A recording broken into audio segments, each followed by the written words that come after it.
question, and we should not, quite a few people here. Sure.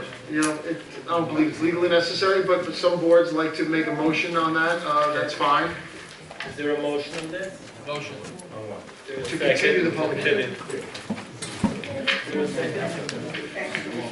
All in favor, say aye. Okay.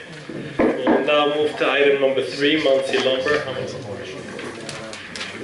Great, thank you, Mr. Chairman. We have Ryan. to open the public hearing unless it's been opened already. And this is number 3.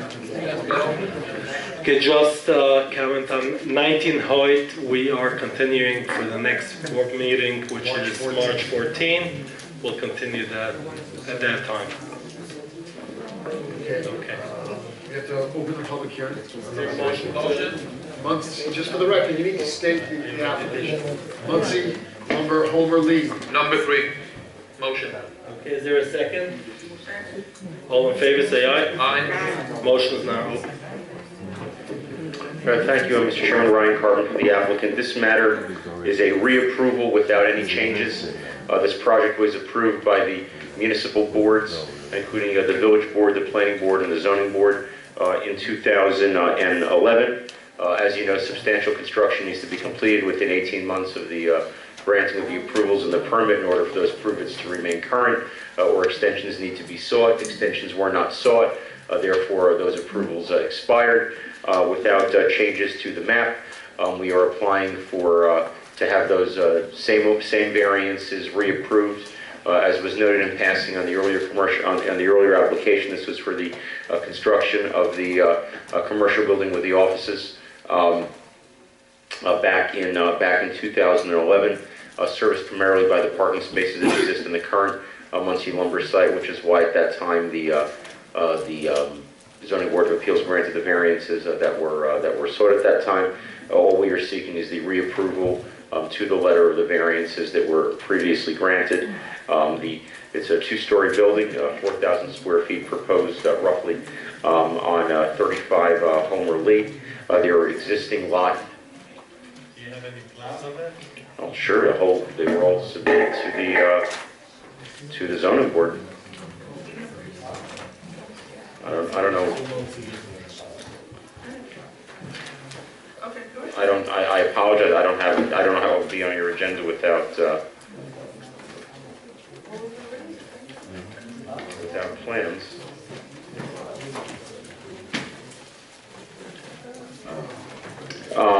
But for those members of the board that were here at the time of the approval in 2011, no changes were proposed.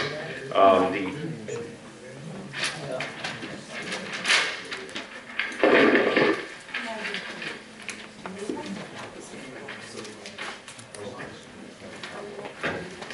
3,000 square feet would be used as warehouse with 1,000 square feet for office space. We have, in response to a request in 2011,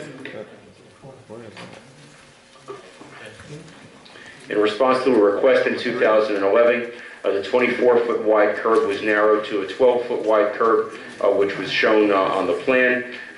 We were requested to provide landscaping along the front of the building, as well as a portion of the western property line between the parking area and the neighboring property, and that was agreed to at that time as well. At that time also we were asked to shift the parking area closer to the building to allow for some additional room for landscaping between the parking area and Homer Lee, and that request was agreed to at that time as well. And I just to reiterate this because I presume in 7 years that people's recollections cannot be somewhat diminished.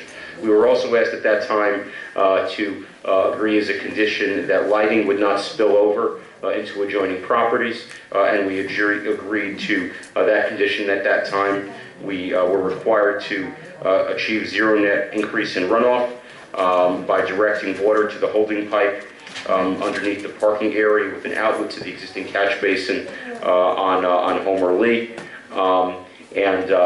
That was the request of the drainage that was made at that time.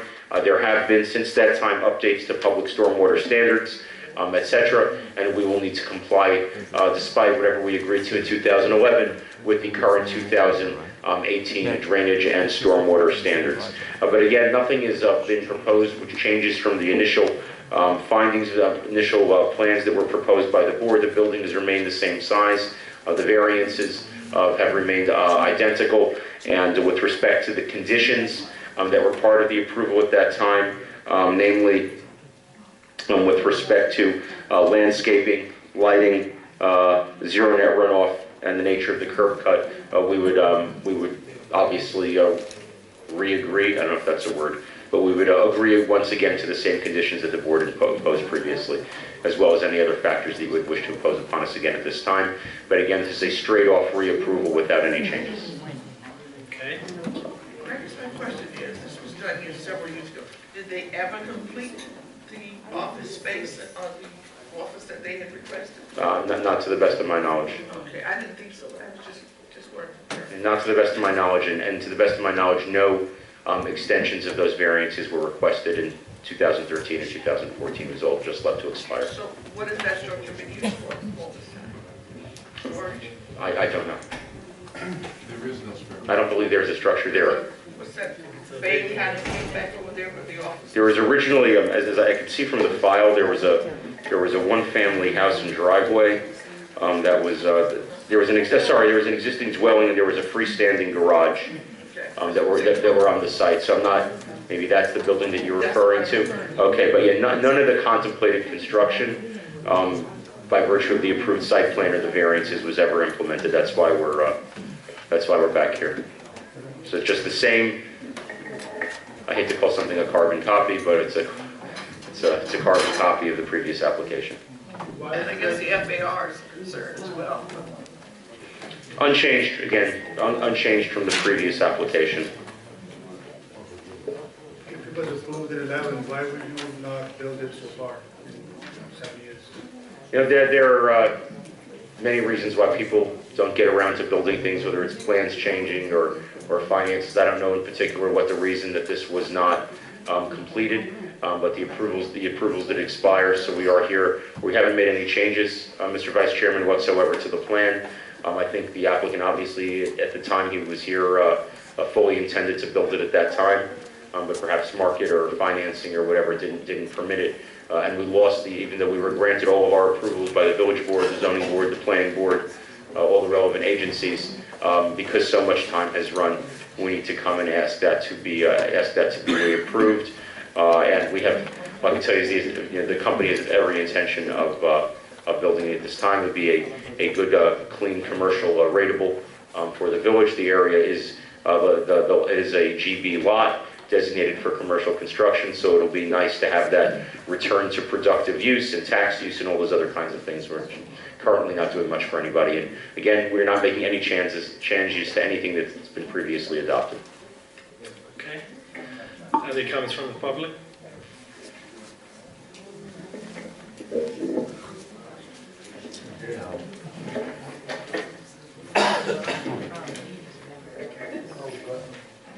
Has the planning board issued a secret negative declaration on this, Mr. Carver? Yes, it has. And it was noted at that time by Mr. Crawford that there were no conditions that required the revisiting and the reopening of the seeker, and they relied on their analysis and readopted. Thank you. Mr. White.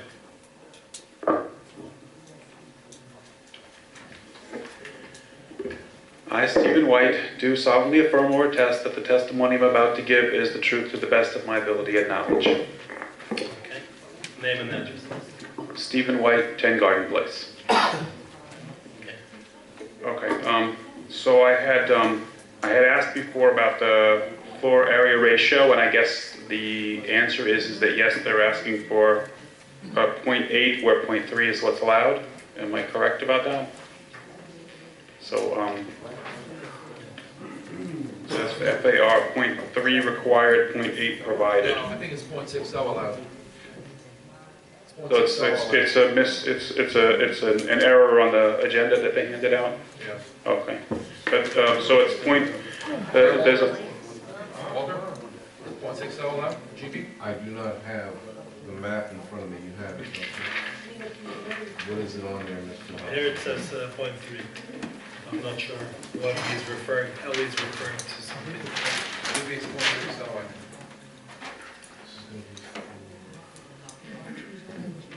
This is a GBA, stretch the GB around it, so we have to go I think it was 5 They feet. may have updated. It was 5 feet, I think they changed it to 6. and also So, the new zones.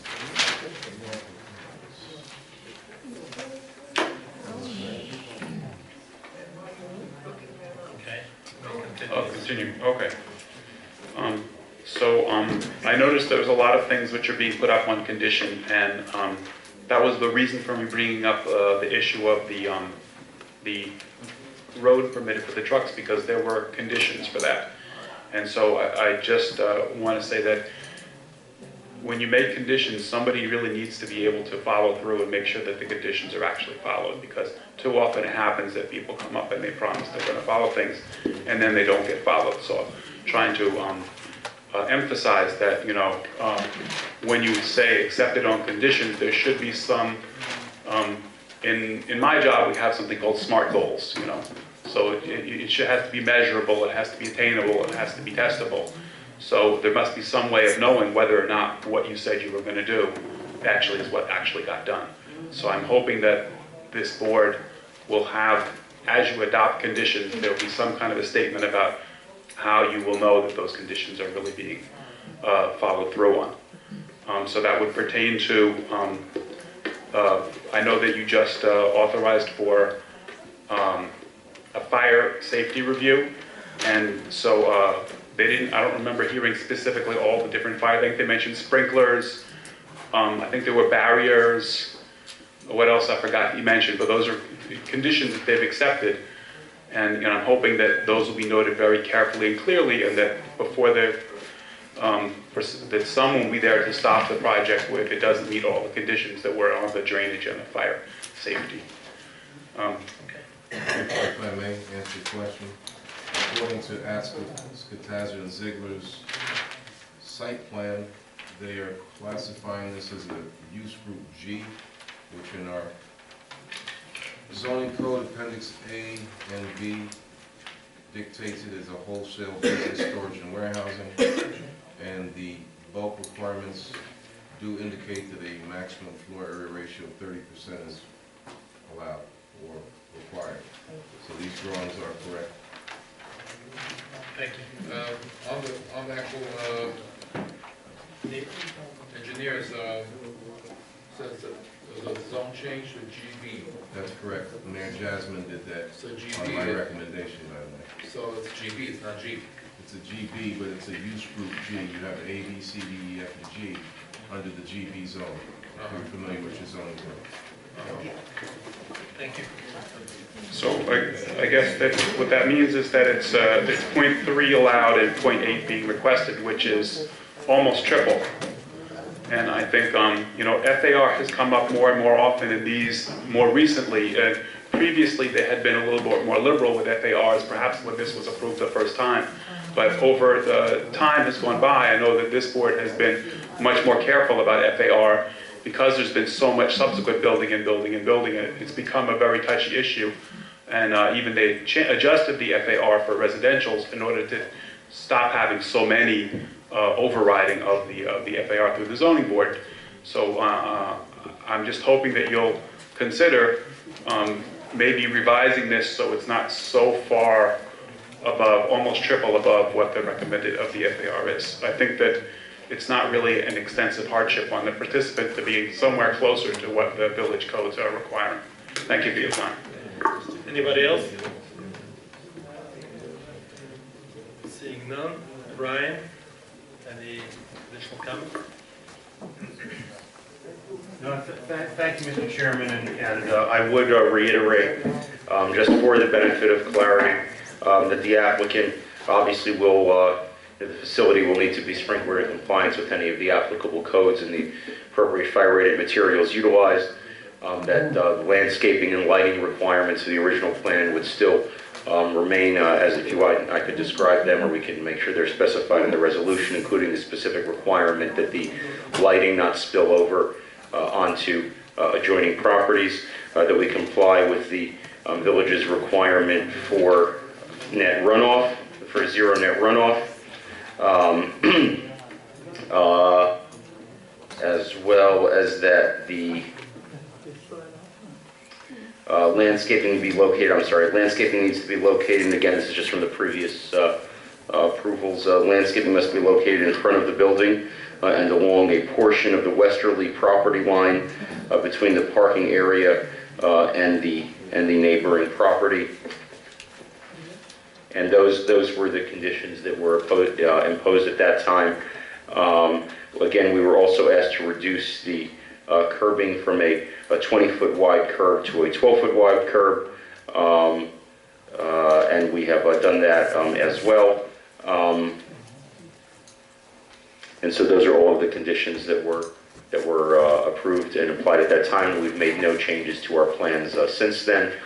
So we are coming for a straight reapproval, and the planning board, in its findings upon referral here, found that there were not circumstances that would warrant any change in its analysis with respect to the negative declaration that it adopted pursuant to seeker. So we'd really just request that this board reapprove what had been previously approved so that the project can go forward. I do believe we still need to get our reapproval of our special permit from the village board, if I recall correctly. So this wouldn't be the last word, as well as final site plan approval from the planning board. But I guess it's probably best to specify all of those conditions every time we're before one of the boards, so at least we can make sure the record is as clear as possible.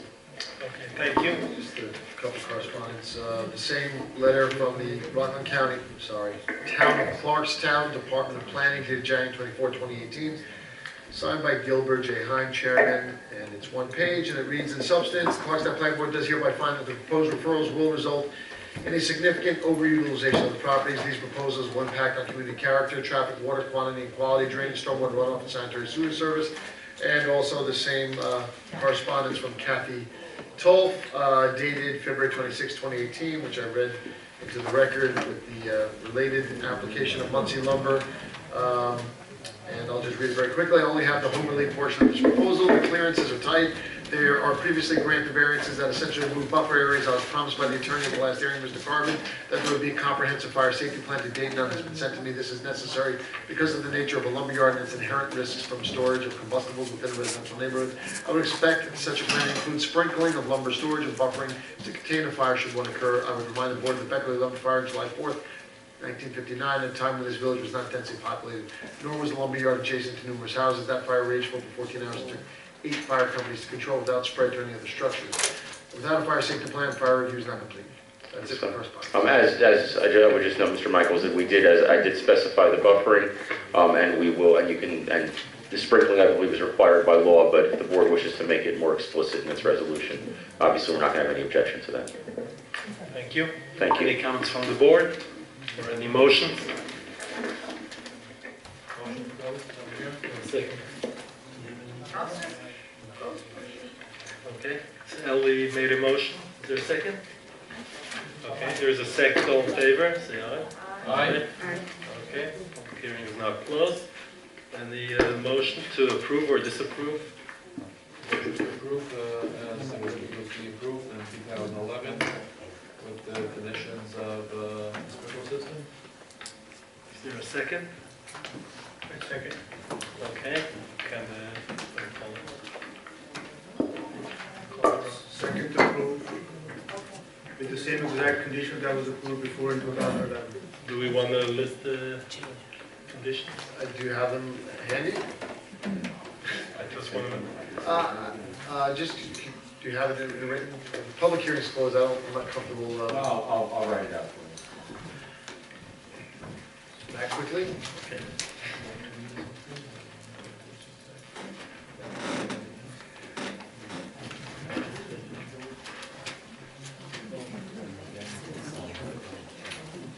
It's carbonated, so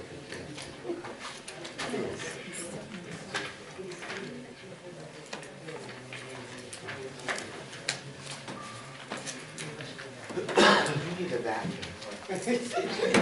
Yeah, I seen that earlier. Out of order.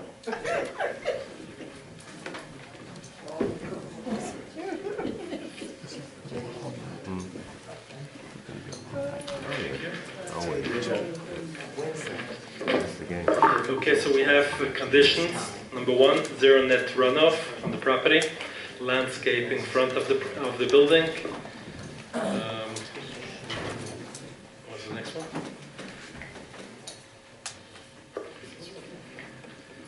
The Curb cut, Okay. 12 feet, I believe. Is this what? 12 feet, right? Another 24. Right, so Lighting.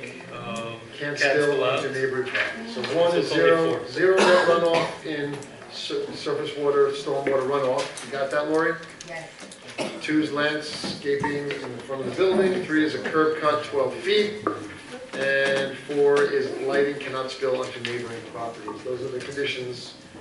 In addition to the applicant indicating willingness to, I think, put sprinkler in, sprinkling. That's required by law.